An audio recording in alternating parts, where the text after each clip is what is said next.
the gym again, having the same nerves as yesterday. It feels no easier today. If anything, it maybe feels a little bit trickier, maybe because I know what to expect. I'm so tired today. I didn't get much sleep last night because Emily woke up, and to be quite honest with you, I could happily sack this off today and just kind of do some work on my laptop instead, but I'm not coming tomorrow, so I've got to show commitment to the cause and just do something. And I think today I'm going to be really brave, ask how to do the benches, and even go upstairs. There's a gym area upstairs that I was far too nervous to go up yesterday. So let's see what's upstairs. So by the time I start filming, I had already done my warm-up. I tend to do a cardio warm-up, and that involves running on the treadmill and using the row machine. I'm trying to do roughly 10 minutes of each. That just seems to really get my blood pumping, and I feel a lot more loose and warmed up after. Today I really wanted to focus on doing some abs work and also some glutes and quads work. So I'm doing some bicycle crunches here. I believe I did 4 reps of about 16, so 8 on each side. By the end of this, I was absolutely feeling the burn, particularly in my sort of lower abs area. So I have to put a disclaimer out here and straight up apologise for the very poor filming and camera angles that are in this video. The honest truth was I was still just really embarrassed, so I kind of propped my phone up, hoping that no one else in the gym would see I was filming, and that doesn't make for the best videoing. And here is a classic example of that very poor filming that I've just been talking about. Hopefully you can see here that I'm doing a plank. I wasn't timing how long I held the plank for. I was just doing it for as long as I couldn't hold it any longer until I collapsed. And I don't know if this is just me and my level of fitness, but I find with the plank, it's not just the abs that are getting the workout. I very much feel this exercise in my upper body as well, and the strength I'm using in my arms and my shoulders just to support my own weight for that length of time. This is a child's pose, which I tend to use as a way to stretch out, but also to catch my breath and just take a little breather between exercises. So I felt like having a bit of a stretch out here, which I know normally would happen at the end. But I'd been in the gym for around about an hour and 20 minutes. And my muscles were feeling really warm, so I just felt it would be beneficial.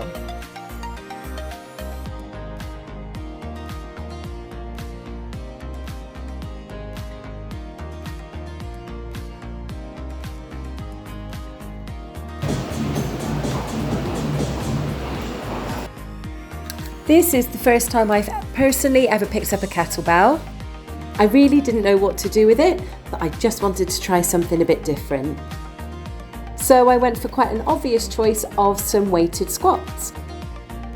Not the most exciting of exercises, but it does give the glutes a good workout. And I'm just watching this, realising how much more I need to straighten my back. I'm back on the floor, and this time I'm attempting what I call baby push-ups, but I think the proper name would be supported push-ups.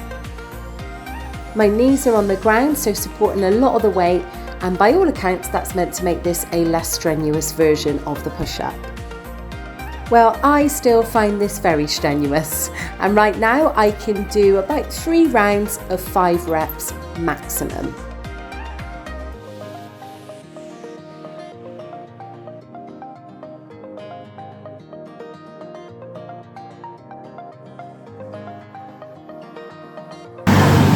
Good morning.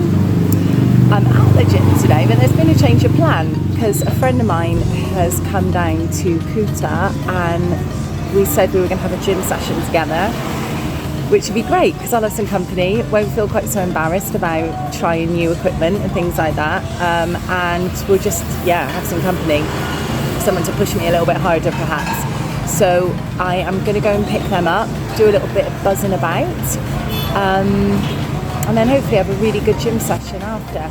And where they're staying happens to be right by the yoga place I want to join, so I'm going to pop in there and make some inquiries.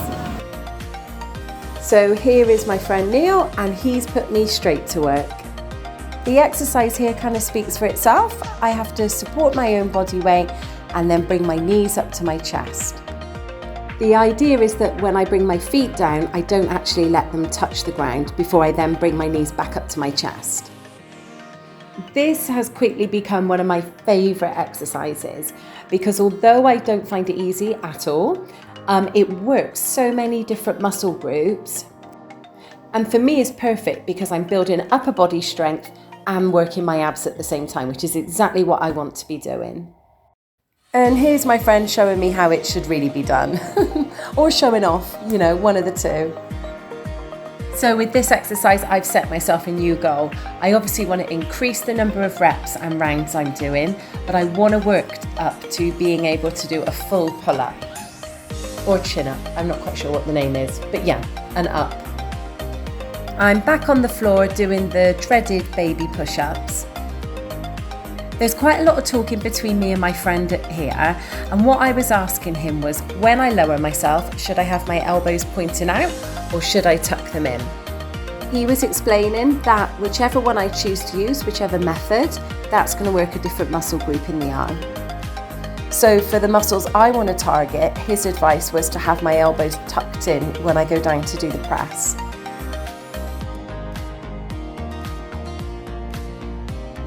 My friend here is showing how to improve my core muscles by balancing on a yoga ball.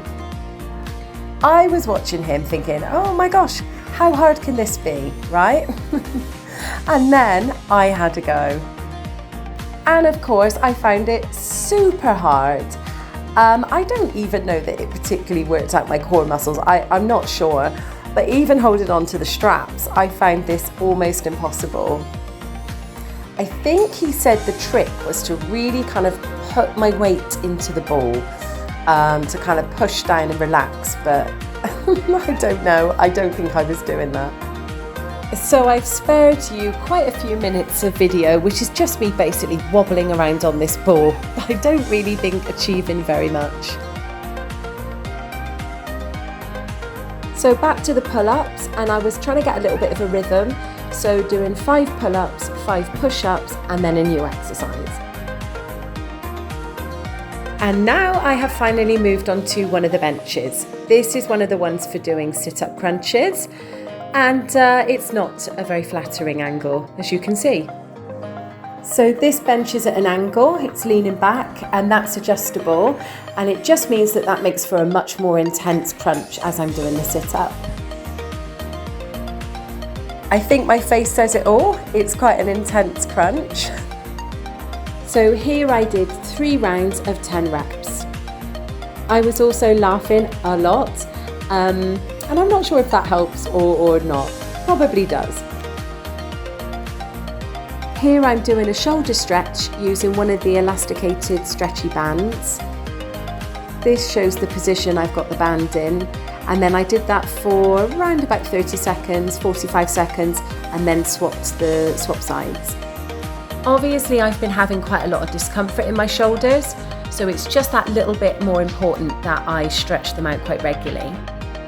The first time I did this stretch, I couldn't get my hands very close together behind my back, and it was quite uncomfortable. And then I repeated the stretch maybe 30 minutes after, and I'd been doing some upper body work with the kettlebells in that time, and it was a lot more comfortable and I could get my hands much closer together the second time. My goal here is to be able to get rid of the elastic band completely and have my fingers touching, or even better, have them interlinked behind my back. I wasn't sure whether to keep this section in the video because obviously the camera angle is all wrong and I'm very, very small and you can hardly see what I'm doing. But I just thought I'd leave a snippet in to show that I did do a little bit of upper body work with some kettlebells. I wasn't flinging the kettlebells around like I see quite a few people doing in the gym. I was flipping the kettlebell upside down and then lifting my arm up so it was kind of at a right angle position, and just trying to maintain bearing that weight for as long as I could. Gradually I then kind of push up and then bring it back down, but do it controlled, and yes, you can very much feel that. So that is week 1 of my first week in the gym for 6 years, and I am really enjoying it. I'm excited to go each day, and I'm seeing small progress even in the first week. I'm really aware that if I just keep uploading videos of me at a weird camera angle, just doing ad hoc exercises, it's not really going to be helpful for anyone watching, and it's going to get boring pretty quick. So I think going forward, I'm going to be writing clear fitness plans, also for myself. So I'm working to a plan to really kind of monitor my progress and make sure I'm pushing myself sort of each session. So yeah, I think going forward, that's what I'm going to do. And then hopefully soon as well, I'll be doing the yoga classes, so I can build those into the video, and we can see how that journey goes. So thank you all for watching, and hopefully I will see you all soon.